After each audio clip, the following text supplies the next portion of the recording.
Sports Radio. Here comes the siren. I want to go higher. Oh, my goodness. He's trying to drive. Deep left field. No doubt about it. Posey will defend. Oh! LeBron James with no regard for human life. Pass is intercepted at the goal line by Malcolm Butler. Unreal. Oh, baby, for sure. Cabin Sports Radio starts now. Cabin Sports Radio on the Cabin Radio airwaves, brought to you by Sport North, moving sport forward. For more on them, check out sportnorth.com. Lecter and Unbreakable Mike Gibbons joining you for another week of attempted sports chats. How you doing, Mike? I'm good, man. How you doing? Doing all right. You have an exciting week ahead of you. You've got your final few days of self-isolation, That's right. and you hit the big 3-0 club. You're turning 30 this week. It's going to be weird, man. It's going to be an interesting celebration. I think, actually, the 2 days coincide perfectly. We came back in the territory 2 weeks ago on Wednesday. So I guess in the late afternoon, we can consider ourselves free, if you will. And I'll quotes. probably celebrate by maybe having a pint or two. Oh, there you go. Not at a local establishment, but at home, away from all of your friends and family. Of course. Well, aside from those who you are currently living with. And happy early birthday. Obviously, on this show, won't be able to wish you a happy birthday, as that will be on Wednesday. But you'll enjoy the 30 Club, my friend. It's, you'll feel as free as you ever could in the age of a global pandemic. That's right. I appreciate it. Thank you very much. Yeah, a bit of a milestone, but I'll be celebrating it a little differently this year. But that's okay too. Yes, that's kind of what we're being forced to do these days. But nevertheless, happy early birthday, my friend. And without further ado, why don't we start the show with a look back at some of the headlines of this past week in the world of no sports with Cabin Sports Radio headlines.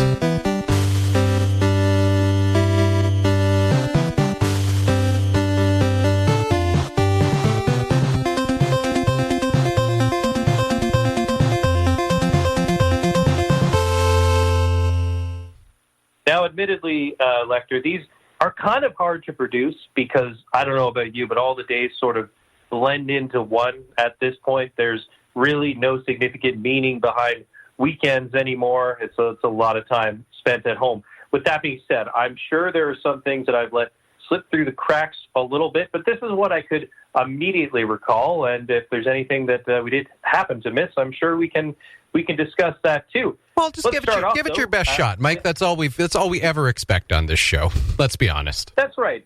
We'll start with Friday night NFL draft. 2 Canadians were selected as part of the draft on Friday night. Commissioner Roger Goodell announced the picks during a live video stream amid the COVID-19 pandemic. Wide receiver Chase Claypool of Kelowna was taken by the Pittsburgh Steelers using their 49th pick.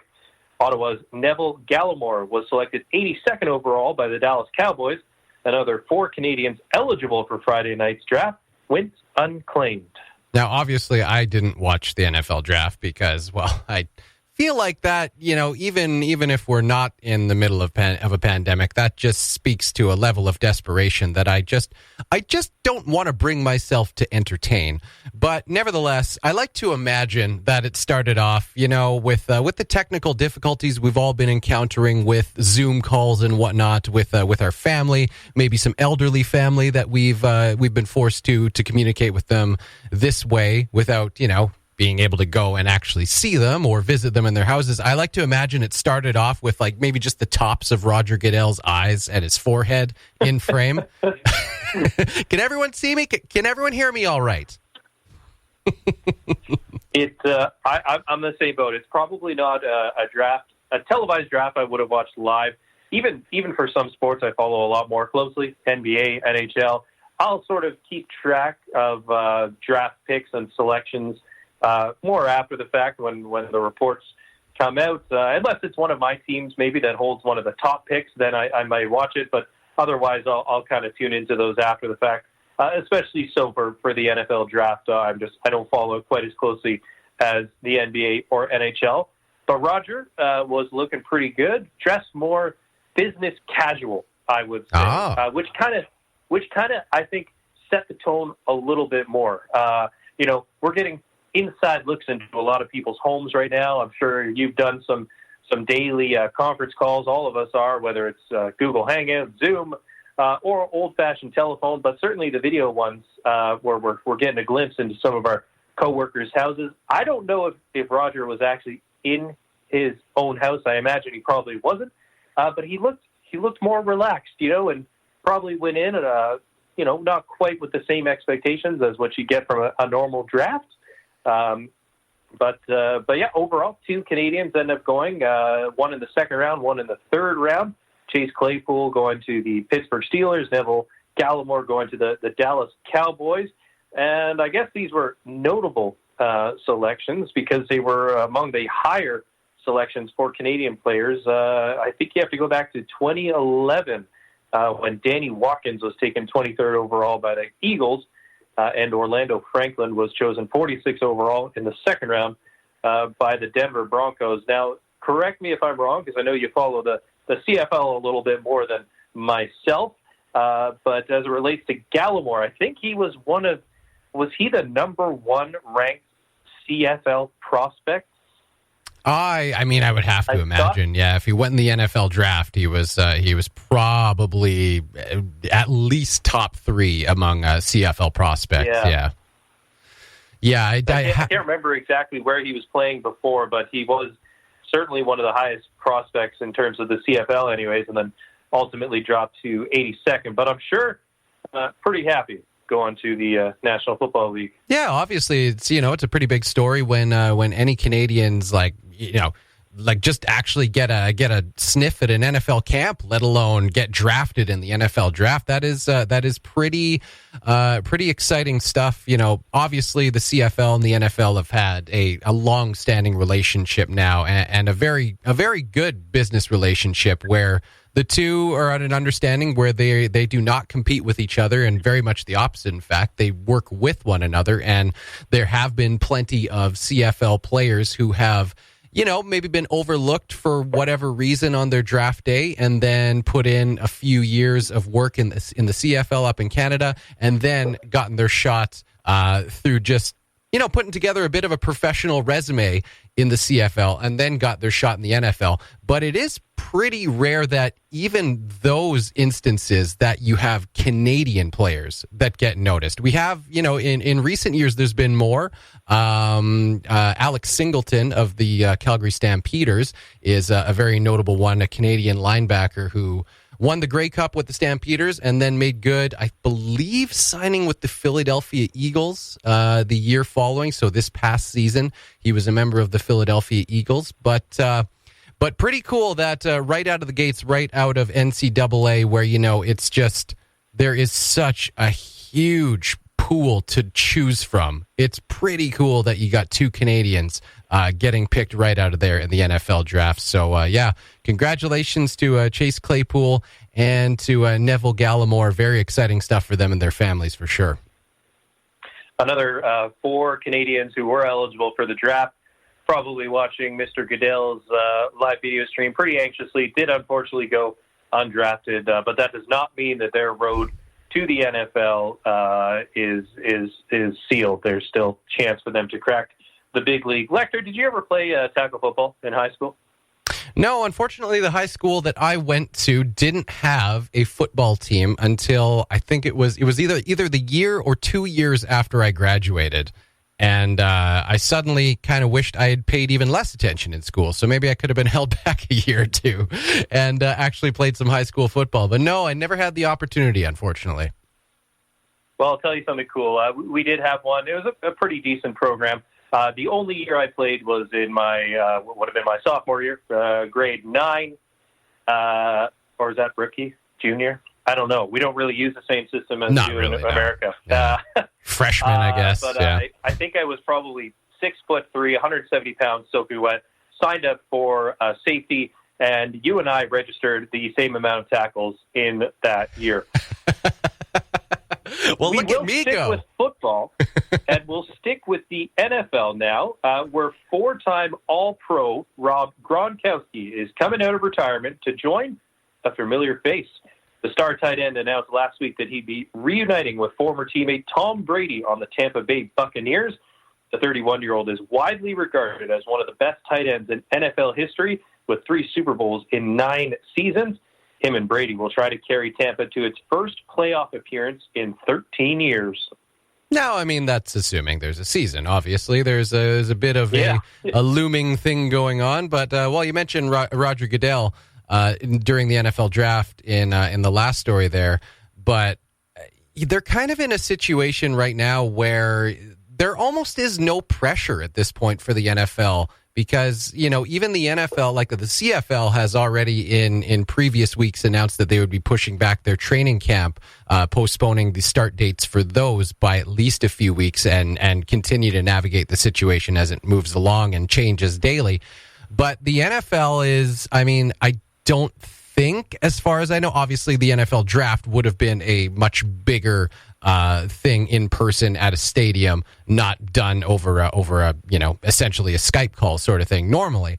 But I don't believe there's been major delays. I assume there are like some training and some mini camp things that perhaps would have started already normally, but right now they're kind of in a situation where it's like, there's really nothing we can do. We just kind of have to stand by and wait for the go signal. But it's not like, they're in a situation like the NBA or the NHL is now, where they have 3/4, 80% of a season that was played out, and they're trying to figure out what to do with the rest of it. NFL, you got to think it's not a relaxing situation, because you have to think that your season is still very much kind of hanging in the balance and by a thread by this point. But at least you're not, you haven't got unfinished business sitting there and you're trying to figure out what to actually do with it or wipe it out altogether. I don't know. It's a very interesting situation for the NFL. And all the stories and the talk about, Tom Brady signing with the Buccaneers, and NFL free agency is going ahead as normal, or so it seems at this point. This Gronkowski one, though, it kind of, I don't know really what to make of it. I mean, I guess I assumed that he had decided to retire because of health reasons. He's, not been in the greatest health the last few years, and this is a guy who played, a pretty grinding brand of smash mouth football and with the New England Patriots, and and really filled any role that you wanted him to play. If you wanted him going up for passes in the middle of the field, taking big hits, in an unprotected area there, he was willing to do it. If you wanted him blocking, he was a great blocking tight end as well.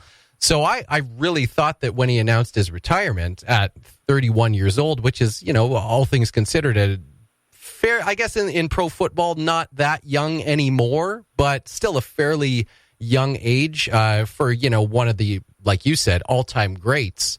I really thought it was due to health reasons that, his body just said no, or maybe he, had, and I think he's had at least a couple concussions in his career, so maybe he was looking ahead to his post-football career life, thinking, I want to try and preserve as many quality years as I possibly can. But no, all of a sudden, Tom Brady is out of New England, and Rob Gronkowski barely has to think about it, and he's deciding he's back into football. It really makes you wonder what exactly the situation was with New England. Yeah, so obviously a lot of wear and tear over the course of a 9-year career with the Patriots. Like you said, playing a very physical position. All positions would be, obviously, but as one of the all-time greats, he would demand attention from all defenses. He would be someone that would be probably at the top of another team's scouting report. So he's going to get a lot of attention on the field. And whether it was, making tight passes or rushing, he could really do it all. Yeah. And obviously incurred a lot of damage over a pretty long, 9 years in the NFL is a pretty long career. Yeah. But still quite young at 31 years of age and coming off now a full season of rest where he did not play for the Patriots. Kind of well, that's one true, of the yeah. worst kept. Yeah, I One didn't of the even think of that part. worst-kept secrets, I guess you could say, that he would come out of retirement, because even as the Patriots were inching towards another playoff berth last year, there were rumors that he would rejoin the team in time for a playoff push, and then when he missed the deadline to return, that sort of went out the window. So I guess all it took was him waiting for his buddy Brady to sign a 2-year deal with the Buccaneers. Technically this was a trade, because I guess the Patriots still had his rights. So there was some package that went back the other way to the Patriots. But assuming all goes on as scheduled, and I think the NFL has said the plan right now is for them to start on time. So we would see the two of them reunited, both Gronkowski and Brady, in Tampa Bay. I did find it interesting, though, that you mentioned if the season goes on as scheduled. All indications right now from Goodell is that is the plan, to start on time. It's curious to me that the one league really we're not hearing much from at all right now is MLB. But perhaps, like you alluded to, that's because the NBA and the NHL is more kind of in scramble mode right now, because they have seasons to salvage right now. Right. And we'll get to that more in our next couple items in our newscast. But, they're already 2/3 or 3/4 of the way through their season, so there's more to salvage right now, whereas I guess at this point all the MLB is doing is postponing the start for their eventual season. So well, and with the way 2020 started out for Major League Baseball, I feel like they're probably thinking, you know what, this isn't the worst thing for us. Yeah. and then with time, just like the pandemic, this whole ugly Houston Astros / Boston Red Sox scandal will be swept neatly under the rug, perhaps. Yes. Or that's what they're hoping anyways. Yeah. Sort of sticking to the same theme here, the NBA has now told teams facilities can reopen after May 8th in areas where physical distancing measures are being lifted. This timing could be pushed back, however, if issues from the COVID-19 pandemic require it.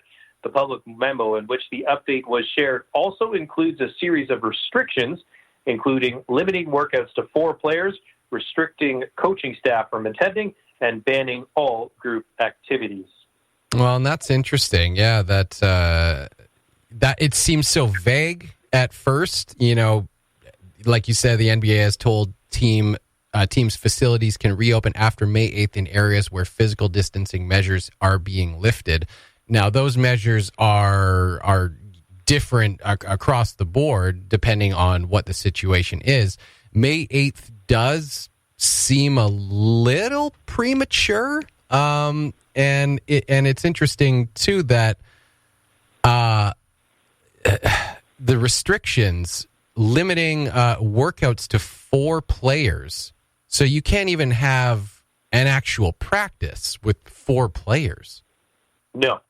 So yeah, that's kind of confusing overall, the wording and the parameters of that statement.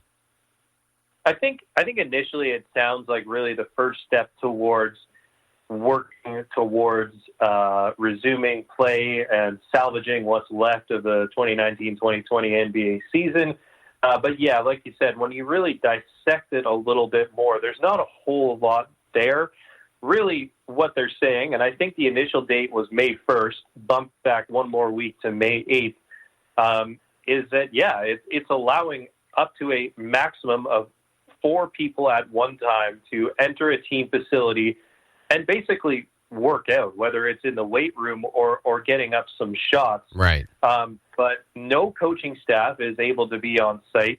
So it's not even like they could go over drills, or it would really literally just be fundamentals or getting back to, muscle memory or some type of rhythm, or getting up shots type thing.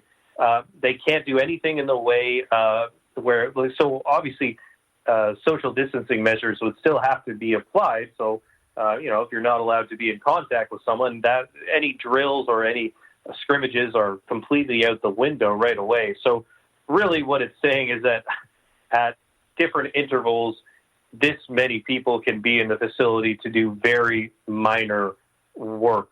Yeah. And that's, even that type of thing is not really something that's going to get you into game shape. So it's not really much of a significant development. So once you really sift through it more, because obviously a lot more would have to happen before any type of gameplay would resume. But I guess there are some players who probably haven't even touched a basketball in a couple of weeks. So for them, that would be a development. So I guess if you're looking at it with rose-colored glasses, it's the first step towards hopefully a season resuming. Yeah, fair enough. Meanwhile, the NHL and its Players Association have intensified talks about a potential plan to resume the season, and Toronto and Columbus are reportedly leading contenders to become host cities. The latest proposal discussed the idea of the league using up to 4 hub cities and bringing teams to station in each of them to play out the remainder of their games.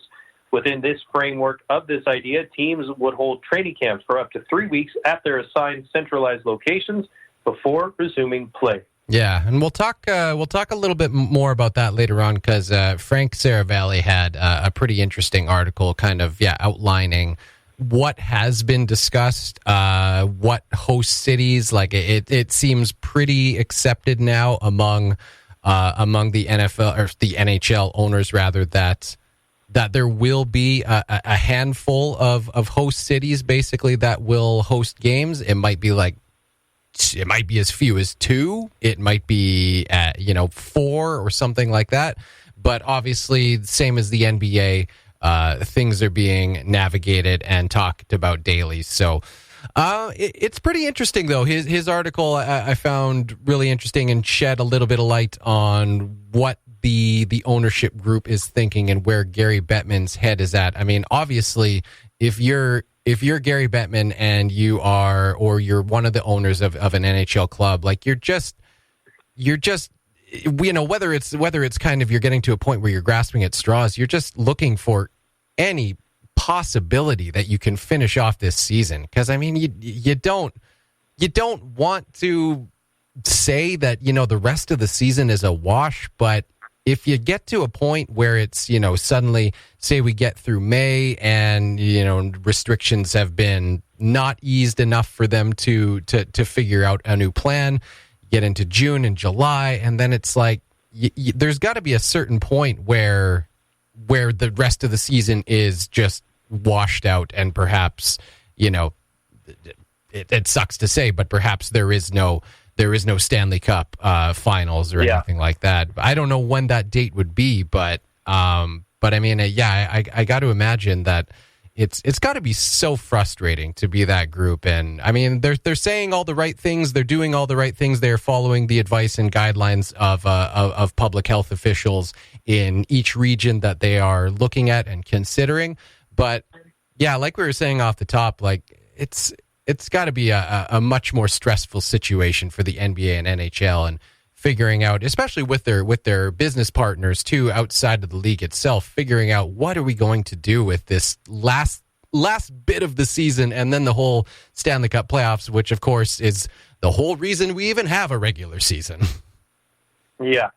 And I'm sure everyone's obviously staring at massive revenue losses right now. In some cases, with some of the premier talent, their legacies are on the line, and they're chasing record books in some areas. And unfortunately, like them and everyone else, life's kind of just being put on hold right now, put on pause.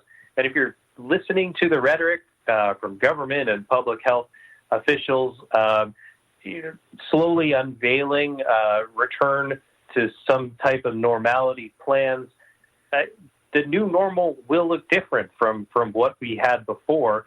And it's going to take baby steps. It's going to take a long time for anything resembling normal to even take form. So there's going to require a lot of patience on many people's parts. And, there will be plans that will be thrown out. But at the end of the day, they're all going to have to adhere to whatever restrictions and advice is coming out of the Chief Public Health Officer's office. They obviously can't be cities where There are outbreaks right now and cases in Ontario, I think other than Quebec, are higher than anywhere else in the country right now. So it kind of makes you wonder why Toronto would be chosen as one of them that's introducing a lot of people to one area. Obviously, there would be fans. I don't think there's any plan right now that could involve fans in the building, because that would be going against any physical distancing measures. So it'll be interesting to see what eventually unfolds. But it's kind of difficult to imagine right now. You wonder, like with school years, I think Ontario still hasn't completely called it a wash. They're saying it would resume on May 31st for effectively 3 to 4 weeks of school. Why don't you just call it at that point? Right. So you wonder, in the same breath, if it's going to come to that. And it'll be a really unfortunate announcement, but you wonder if we're moving in that direction where both the NBA and the NHL come in and say, listen, we have to call it. Yeah. And I mean, I think ultimately, like everything else, it in some instances comes down to creativity. For example, playing games, like you said, without crowds, because that would not exactly follow physical distancing measures, unless you went by a Florida Panthers classic seating chart in which, you got at least like 5, 6, 7 seats in between each fan anyway. So, there's plenty of room for physical distancing there. If you go by that traditional seating standard, you just got to get creative, Mike. That's all. They were following physical distancing measures long before the pandemic. They've been doing it for years now. Yeah, like you got. Oh my goodness! It was impossible to fill that building. We've had a live model right in front of us all these years, and only now are we paying attention. All right, we will be back on Cabin Sports Radio. Cabin Sports Radio. Cabin Sports Radio brought to you by Sport North, moving sport forward. Check out sportnorth.com for everything going on with sport and athletics in the North. And a big thank you, as always, to Sport North for continuing to be the proud sponsors of Cabin Sports Radio. Right off the top, want to give a big shout out to the Gillard family here in Yellowknife. Matthew Gillard, defenseman, was selected in the WHL Bantam Draft by the Victoria Royals this past week. 7th round, 152nd overall. He joins Carter McLeod and Logan Cunningham as Northerners who have been drafted in respective years. Logan and Carter went in last year's Bantam Draft, and they were selected in the 3rd and 8th rounds. So Matthew joins a nice little streak that we now suddenly have of Northerners getting drafted into the Western Hockey League. So congratulations to Matthew from Mike and I here at Cabin Sports Radio, and congratulations to the entire Gillard family and all their friends. Got to be obviously a very exciting time for them. Yeah, a representative for Team NWT at last year's Canada Winter Games in Red Deer, and currently playing at the Northern Alberta Extreme Hockey Academy in the Canadian Sports School Hockey League. I think it was the first chance he was eligible to be selected. The first time he was exposed to scouts, he said. So able to be picked at the first available opportunity in the 7th round. So congrats. I imagine you got to be tough to play in the Extreme Hockey Academy too, man. Like that's intimidating. It's not even spelled EXTREME. I know. It's just a capital X. It really emphasizes that it almost sounds like an extreme sport. It kind of does. Which you could say hockey is at times. Yeah, it almost sounds like it's something to do with like the Red Bull Crashed Ice or, the X Games or something like that. The Extreme Hockey Academy. There is no penalty for elbowing or spearing. This is extreme hockey. No, everything goes, baby. Everything goes, yeah. So congratulations to Matthew once again. That is very exciting news, obviously. Before we get onto, we're going to talk a little bit about something we referenced in the first segment there. Frank Saravalli wrote an article last week for TSN about some of the details that have been put forth in the owners' meetings and meetings with Gary Bettman and the NHL, as well as the NHLPA. They have certain sites that they are considering, and he put together a nice little report outlining what those sites might be, who's thrown their hat in for interest, and just what we might see in the end if and when the NHL is allowed to resume its 2020 season. But first, Mike, did you see that, of course, we know there's plenty of athletes who, while they're not able to actually play their respective sports, have taken to playing video games on Twitch and inviting people to watch them play against each other. Did you happen to see any of the Great Eight versus the Great One? I did not watch the live video. I was able to follow it afterwards. A lot more time on social media these days. So tuning in on Twitter and was able to catch the highlights from it, if you will, the digital highlights, I guess. And all for a good cause too, right? This was ultimately a charity showdown between really the two greatest goal scorers of all time. You think that Ovechkin will eventually make his way to the number 2 position, maybe number 1 overall. So a lot of fun between obviously two generational superstars, and it looked like they had some fun playing it too. When I saw this, I was like, "Okay, well, this seems a bit silly. Like, is Wayne going to call in a ringer? Because now maybe it's a generational thing. Maybe Wayne is maybe Wayne's great at shell. I don't know, but I just can't imagine Wayne Gretzky has played a whole lot of video games in general in his life, let alone a whole lot of NHL 20. Yeah, maybe some NHL 94 or the soundtrack right. We have to tee up our CSR headlines. Yeah, you'd figure just the generation he was born into, someone of Ovechkin's age would have a much greater chance against an older fellow like Wayne. But with so much more time on our hands these days, there's a lot of Twitter and Reddit sort of ask me anything going around. So it's rampant right now in the NHL, and there's a lot of players playing against each other right now. I think the Leafs had a poll. Matthews, the cover boy for NHL 20, is apparently the best NHL 20 player on the Leafs, as well as their best player in real life. That would kind of be a surreal experience, though, playing a game where you're featured in. I remember there was a funny interview with Kevin Durant where he was asked which player he plays with in my career, and he actually chose LeBron. So it'd be a bit of a weird experience. But I think the initial idea with Gretzky and Ovechkin was to play a best of 3. And miraculously, like you said, Gretzky claimed the first game. I think it was an overtime win. Wow. Before Ovechkin evened things up in game 2 with a 4-1 win. And they actually decided to call it right there. So they put their competitiveness aside. They didn't even have a third game.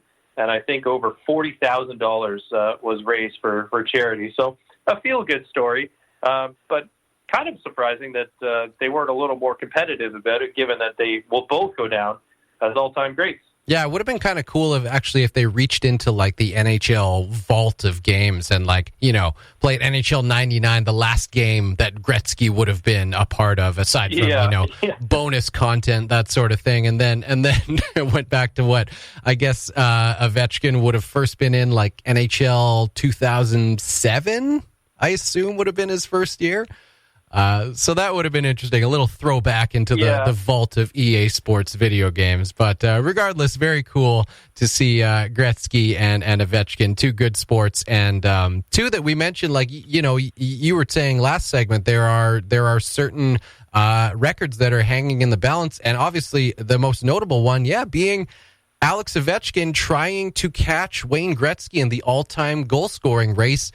It's a little unfortunate because I know you and I we're both Ovechkin fans. We enjoy watching him play. We're pulling for him in his goal scoring race, and it just has been a joy to watch the guy play over his entire career and to continue that way. But now obviously that's a little bit more in jeopardy now than it was. Definitely, there are a couple of records that we were keeping our eyes on. In the NBA, could LeBron surpass Kareem Abdul-Jabbar, Karl Malone on the NBA's all-time scoring list? Yeah. And then, we're looking at definitely the most prolific goal scorer of our generation in Ovechkin, but had a real shot. And even Gretzky would be the first to admit that he maybe he was just saying it to please people, but saying, publicly that he wanted Gretzky to break his goal-scoring record and that he believed he had a good chance.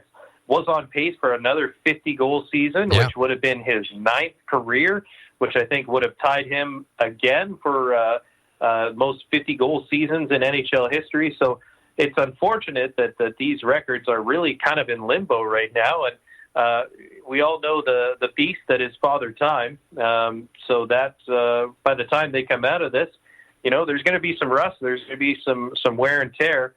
And with Father Time creeping up on them, some of those records might be in jeopardy, which would be really unfortunate to see. To your point earlier about if you wondered if they brought in ringers, you could actually see both of them were on video the entire time.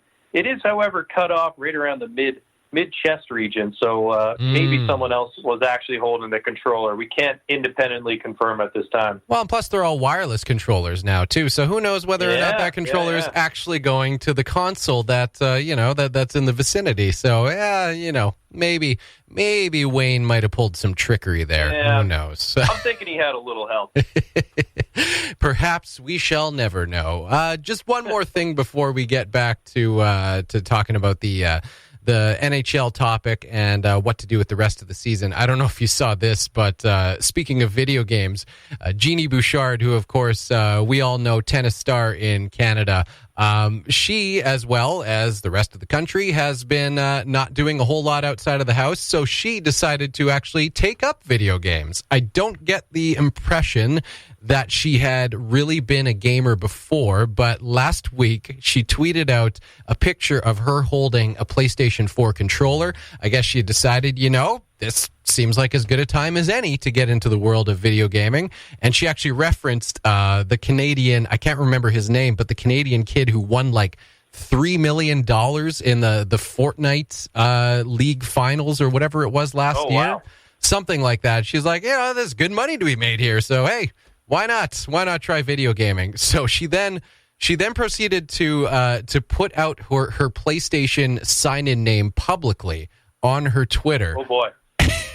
Her next tweet was informing everyone that her PlayStation 4, as far as I could tell, brand new PlayStation 4 had actually crashed because she had too many friend requests. Yep, I can absolutely see that happen. It looked like self-isolation was getting to her a little bit because I remember her posting earlier in quarantine that it would have been a lot more fun with a significant other. So she, like a lot of people right now, myself included, turning to video games at this time to help us get by. But hey, it keeps you in contact with other people, which is a healthy thing. There was actually a fun video, I think it was an Instagram live video between Roger Federer and Rafael Nadal, where they had some fun going back and forth a little bit for about 20 minutes or so last week, which had the whole tennis world having a little bit of fun. But whatever you can do to turn to other people in this time. It's unfortunate I'm not a PlayStation gamer. I don't know if you are. I might have tried to do the ad myself, but I'll just stick with my Xbox. Then they looked at Novak Djokovic, be like, "You want to get in on this fun?" He's like, "No, I will not. Yeah. I will not. Absolutely not. I will not be part of that. No anti-vaxxers allowed."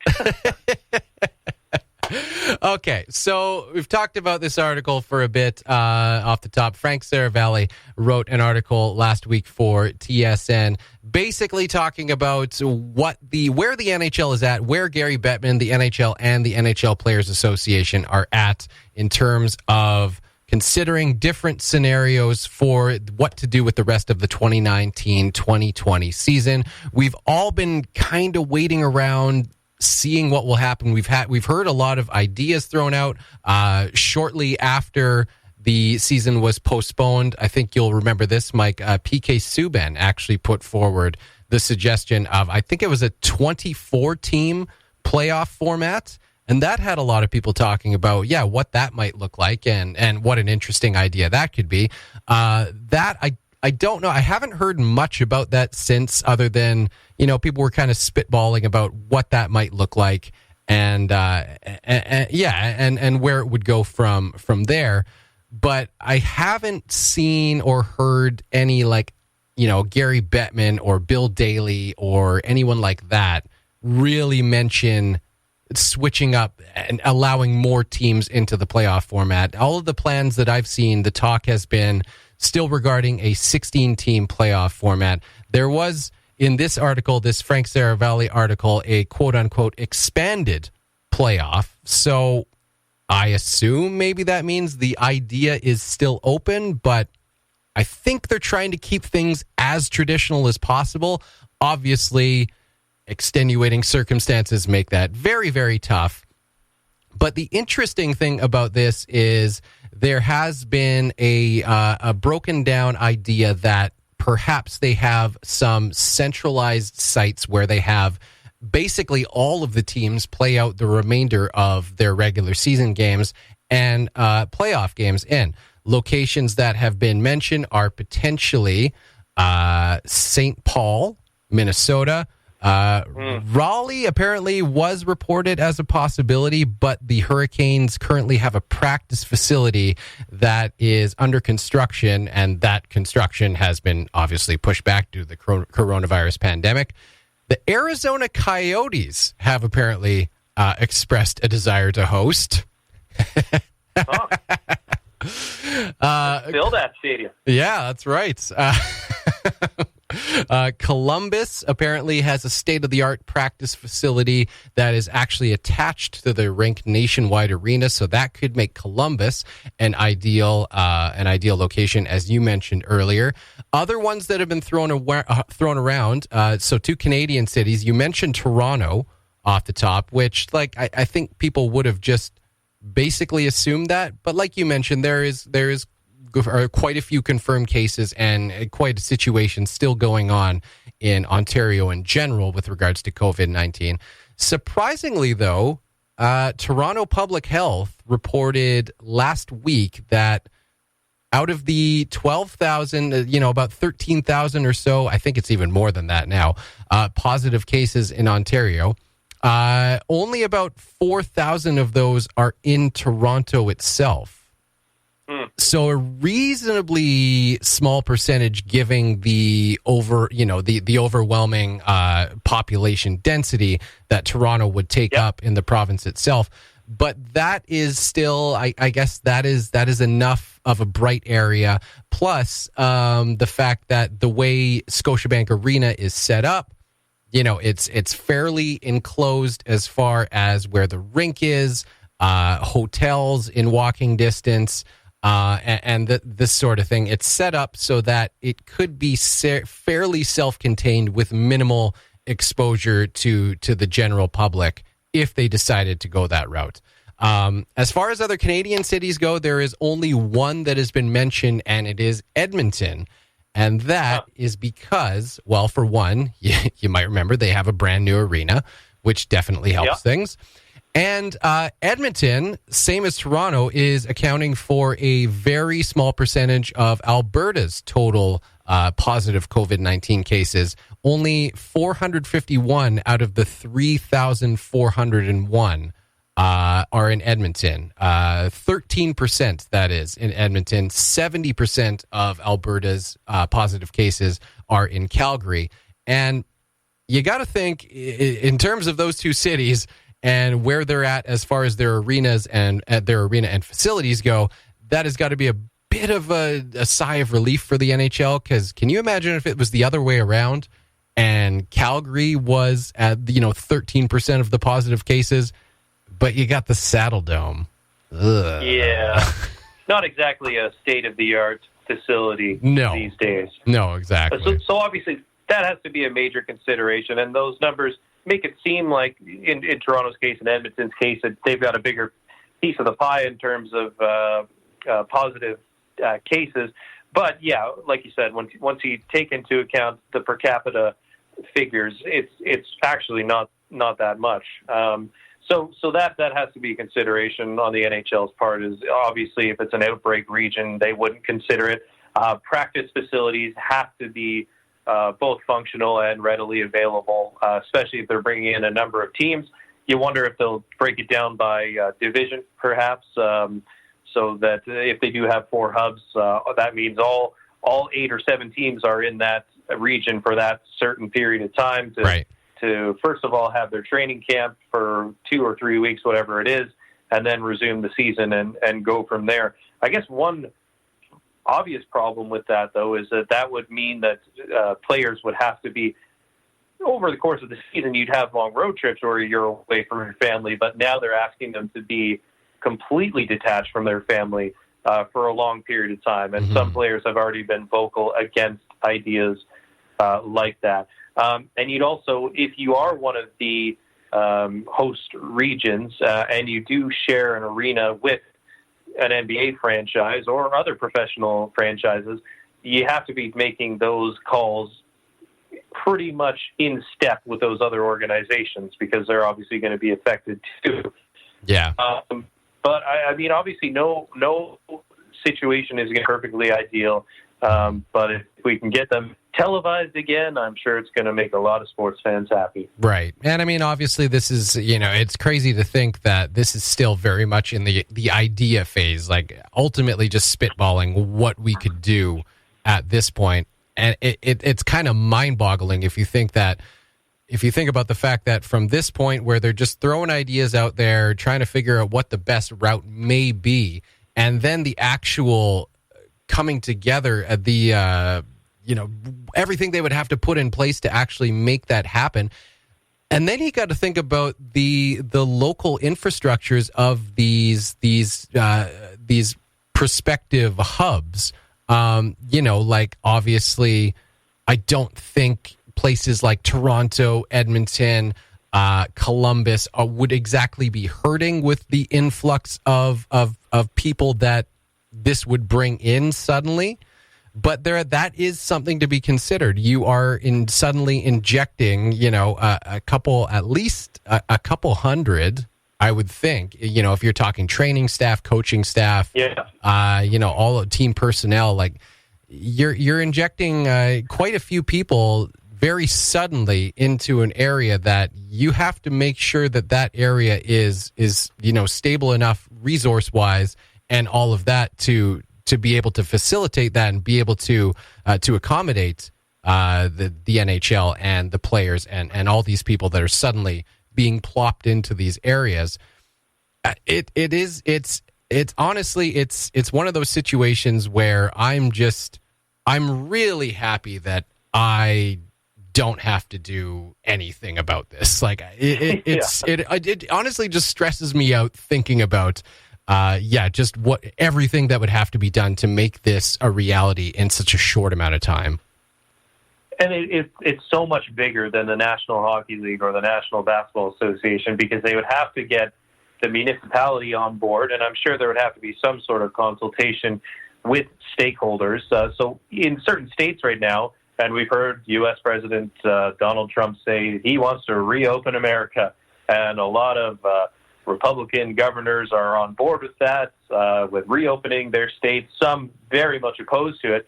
But we're already seeing in some jurisdictions already some physical distancing measures are being lifted. People are gathering in larger numbers again. Georgia, I think, was one of the areas where, like barber shops and those types of venues can open up again.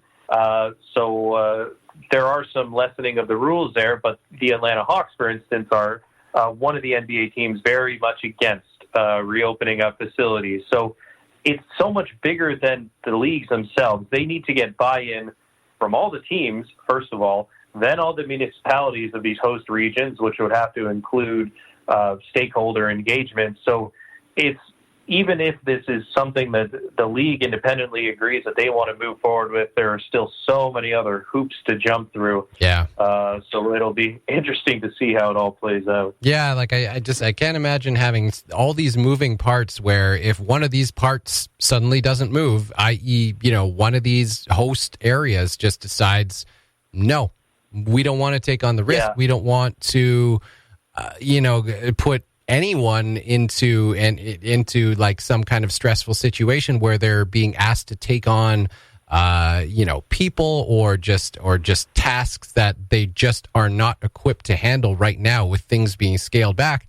It's mind-boggling to think that you could put all this planning into place and one of those moving parts just says no, and that could be it. Like it's frustrating to think about without even being part of it. And I think there is zero chance that any of this happens with spectators. There's just no way that can happen safely.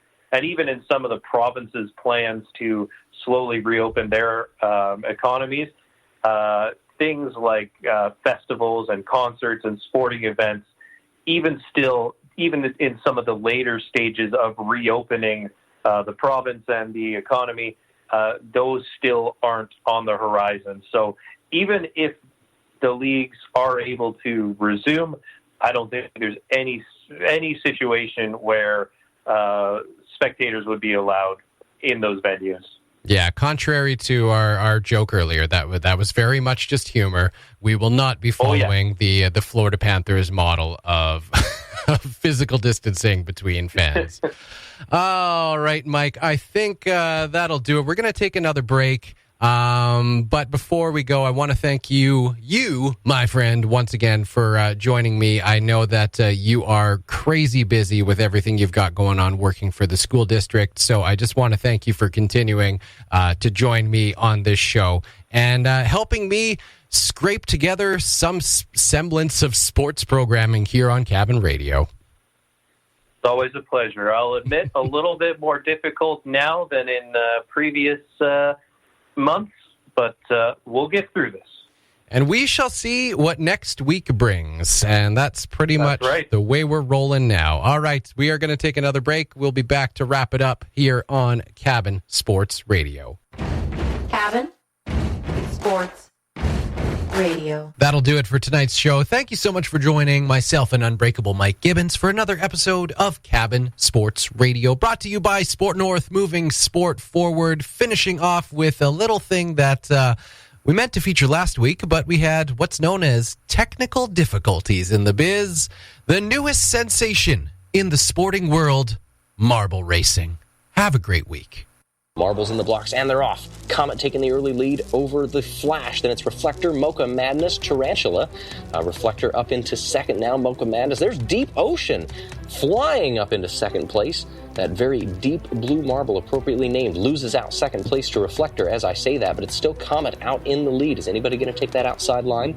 It looks like the Flash does, but that may actually be a slower pathway, it looks like, for him. He's going to lose several spots. Deep Ocean now up into second place, seeing if he can track down that light blue Comet up ahead as they snake through the S's. Still up front, it is Comet in front of Deep Ocean. Then, getting a lot of pressure from Mocha Madness, that's Reflector, then Tarantula back behind him.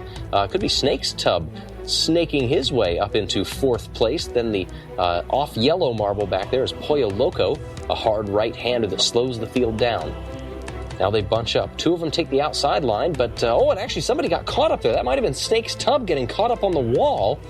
I don't know if he'll be able to dislodge with other marbles coming by him or not, but one competitor possibly beached higher up on this course, but it's a neck and neck race up there at the front. Oh, and actually Comet hits the divider. The attenuator slows him down, and he falls back into third place, now into the clutches of Deep Ocean. So it's Reflector out front, and now Tarantula takes the lead. Tarantula getting right by him.